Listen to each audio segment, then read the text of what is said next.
I don't know about you. I'm ready for Friday night. I'm ready for the weekend. I'm ready for this great college football slate. I'm ready for the NFL games on Sunday. I'm just ready for everything that the weekend has to offer. And we're all looking forward to Sunday because the Indianapolis Colts, our Indianapolis Colts, they take on the Miami Dolphins, which should be an incredibly winnable game. But it's the NFL, and just because a game is winnable doesn't necessarily mean that you're going to win it. That's just, the reality of, the NFL. And that's just kind of how things work. Like the other guys, they're getting paid too. And as I was thinking about NFL football games and just the way that they work, every game has a theme. Right? Every game has a theme. And so I started thinking about themes, and I started thinking about movies and books. I'm reading a great book right now called Agent in Place, spy thriller. So freaking good. Okay, it's kind of a problem because I stay up way too late at night reading it, but that's beside the point. And look, I love movies. I love books. Okay, I think one of the best experiences anyone can have is just going to a movie by yourself with no one there to bother you. And, I love reading books and articles and really anything with a good story. I'm in. Let's go. Right? But whether or not I'm interested is usually dependent upon the title and the cover. Right? If it's a book, like I want to see the cover of a book because the whole don't judge a book by its cover thing. Like, yes, don't judge people based on their appearance. But when it comes to books, I don't really get it because the cover is designed to grab your attention. And so, it's there literally for you to judge it. But hey, that's neither here nor there. The title as well is there to help you decipher whether or not you want to watch the movie or read the book or read the article. Titles are important, and they often indicate what the theme is of the story that you're about to read or the movie that you're about to watch. So I'm going to start a new segment today. Okay, where I'm going to start titling the Colts and Indiana football games before they happen. And it's just a simple way to project what I think the theme of the game or what we're going to talk about after the game is going to be about. Okay, because titles are cool. I like titling things. It's fun. And this Colts and Dolphins game is intriguing. Right, because the Colts opened as 3.5-point favorites. That felt low, and the line has only moved down. As of last night, the Colts were favored by 3 points, right? So it's moved down 0.5 point, which is even more intriguing because if you've seen the Dolphins play at all this year, with Tua, without Tua especially, they are awful. They're terrible. Okay, there's no way around it. But if you've watched the Dolphins and if you've watched the Colts, there's one thing that they have in common, to say the least. And because of that, it made creating the title of this Colts versus Dolphins game incredibly simple. Okay, so the title that I've come up with is Colts versus Dolphins, the battle of explosive plays. In a stadium not that far away from where I'm at here in Northeast Indianapolis. 3 days from now, the 3-3 Indianapolis Colts will host the 2-3 Miami Dolphins in what is a huge game for both teams at Lucas Oil Stadium here in Indianapolis. The Colts are going to be trying to get over the 500 mark for the first time this season after starting 0-2, while the Miami Dolphins will look to keep their playoff hopes alive by avoiding the dreadful fall to a 2-4 record. Both teams have questions at the quarterback position. For the Indianapolis Colts, will Anthony Richardson play? Will Joe Flacco play? Based off of practice yesterday, all signs point to Anthony Richardson, but he sat out last week after appearing to be healthy, so who knows what the Colts will do this week. The Miami Dolphins, on the other hand, they know they're going to play Tyler Huntley, who they signed off of a practice squad to replace Skylar Thompson as Tua's backup. The question for him is if he'll be good, because he's been nothing short of awful so far. nothing short of awful. No matter who plays quarterback for the Colts, and no matter how well Tyler Huntley plays for the Dolphins, this battle between two teams hoping to keep their playoff hopes alive will come down to one thing and one thing only. Explosive plays are going to determine the outcome of this game. The Miami Dolphins have more speed than a drug dealer in Miami. Tyreek Hill and Jalen Waddle lead the charge when it comes to the speed and explosiveness in this Dolphins offense. One screen pass can lead to 6 in a hurry. On the other side of the football, the Colts come about explosive plays a little bit differently. Alec Pierce gets open downfield as well as any other receiver in the NFL. Josh Downs can make plays after the catch when given the opportunity, while Michael Pittman Jr. works the middle of the field as a big-bodied receiver. In addition to the explosiveness of the passing game for the Colts, they're also pretty explosive in the run game with Anthony Richardson at quarterback, 6'4", 245 pounds with a 4.4 40 running downhill. Just don't touch his hip, please. That's our one request, Miami. Do not touch Anthony Richardson's hip. Okay, whichever team can generate the most explosive plays seems destined to win this football game on Sunday that has major playoff implications because neither team is going to have consistent quarterback play needed to generate long scoring drives.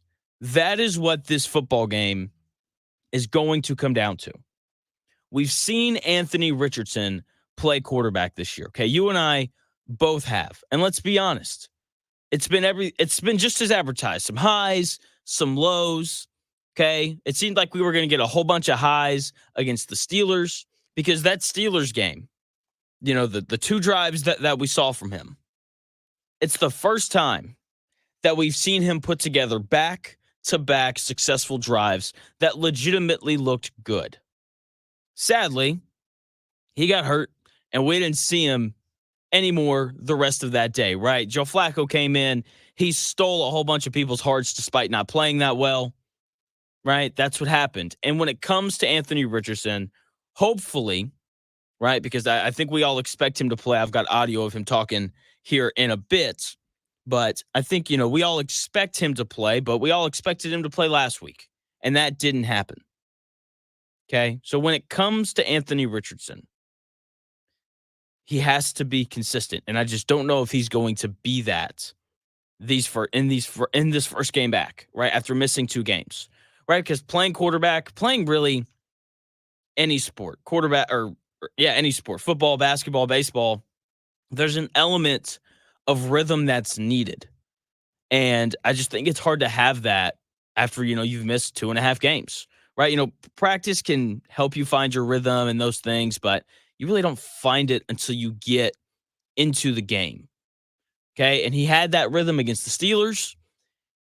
And now, he hadn't played in 2.5 games. So I don't think he's going to come out clicking. He might find that rhythm for short stretches here and there.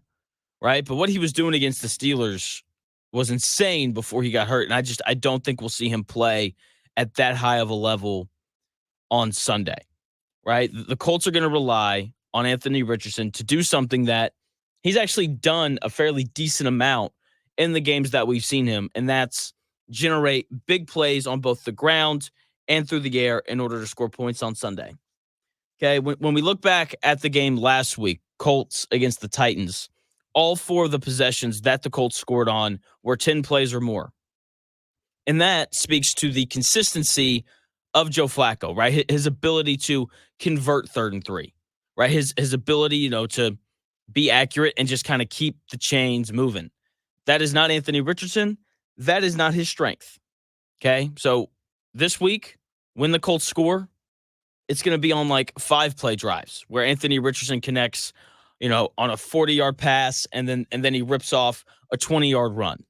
Okay, like that is much more of what the offense is going to look like, and that's what the Colts are going to need from him because I probably like you, don't expect for Anthony Richardson to just, slowly and methodically move the football down the field. He's a big play guy. The Colts need big, explosive plays in order to win this football game. For the Dolphins, they're relying on the same thing because Tyler Huntley is not good at playing quarterback. Last night I took some time to go and look at, just Tyler Huntley's numbers throughout his career. The year that he made the Pro Bowl, he threw 2 touchdown passes and had 3 interceptions. He played like 4 games. That was it. So I just kind of find it funny that people call him a Pro Bowler, even though the year that he made the Pro Bowl, he only started 4 games. He threw 2 touchdown passes and 3 interceptions. It's not very good. Anyway, to just further emphasize how bad of a quarterback Tyler Huntley is, his QBR, his quarterback rating, which is out of 100, right? His QBR in the year is 22. 22. That's terrible. That's awful. And I think I could go play quarterback and post a quarterback rating of 22. Seriously. I really think that I could. Okay? In 2 games, in the 2 games that Tyler Huntley has started for the Dolphins, he's only led the Dolphins offense to score 27 points. In 2 games, he scored 12 points against the Tennessee Titans, who, as we all saw on Sunday, aren't very good. And then against the Patriots, he scored 15 points. The Patriots are awful. Okay? They're, in the conversation for worst team in the NFL, even though now that they're playing Drake May, I don't think that they are. They're still awful. They're still horrendously bad, but they're a little bit better now with Drake May back there instead of Jacoby Brissett. Okay? But here's the thing, though. Here's the important things to know. The Dolphins still have an incredible amount of speed with Tyreek Hill and Jalen Waddle. Okay? Tyler Huntley's a guy who only threw for 94 yards against the Titans, and he only threw for 194 yards against the Patriots. He's only completing 60% of his passes on the year, okay? And he's yet to throw a touchdown pass.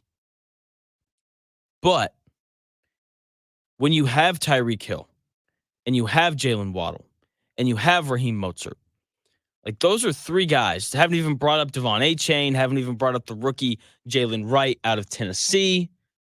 Like those are they have so many guys, the Dolphins do, so many that are incredibly capable of catching the football, being handed the football, and you blink and they score. Like this team is incredibly fast. Like I said earlier, they have more speed than a drug dealer in Miami.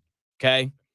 If the Colts can limit explosive plays from this blazing fast Dolphins offense, then the Colts should cruise to victory because this Dolphins team is incapable of slowly and methodically moving the football down the field. They just aren't consistent enough at the quarterback spot. They don't run the ball particularly well, right? And Tyler Huntley, he's not going to complete 7 passes on an 11-play drive. Like that's just not going to happen. He's just not good enough to do that. So if this Colts defense can just limit explosive plays, they should be fine. But let's be honest, I don't trust this Colts defense to limit anything.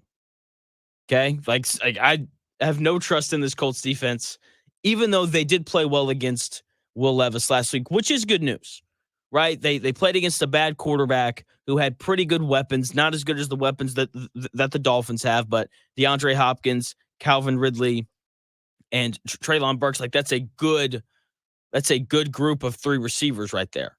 And the Colts, to their credit, defensively did a good job against them. Tyler Huntley isn't much better than Will Levis. Now, are Jalen Waddle and Tyreek Hill better than DeAndre Hopkins and Calvin Ridley? Yes, of course. Right? So that makes me feel a little bit better that maybe this Colts defense can show a little something, right? That they can be good enough for the Colts to win this game, 20-10 or something like that. Okay, but the big thing, don't let Tyreek Hill get loose. Don't let Jalen Waddle get loose, right? Because if this does turn into a slow-paced, low-scoring game, I do trust the Colts to win that game. Simply because with all the questions around Anthony Richardson, right, with the interceptions that he's thrown and the inconsistency that we've seen, there is something that this Colts team can lean on, and that is the run game. Whether Jonathan Taylor plays or not, I don't think he practiced yesterday. Everything I've read has pointed to him not practicing, right? But either way, this game's going to be fun. It's going to be interesting. It's the battle of explosive plays because whoever is able to create more explosives, right, from this Dolphins offense that can't sustain drives because Tyler Huntley's their quarterback, and this Colts offense that can't sustain drives because Anthony Richardson is their quarterback, even though I do think that the Colts have a better chance of sustaining drives than Miami because I do think Anthony Richardson is better than Tyler Huntley. This game is about explosive plays because these quarterbacks are just inconsistent, to say the least.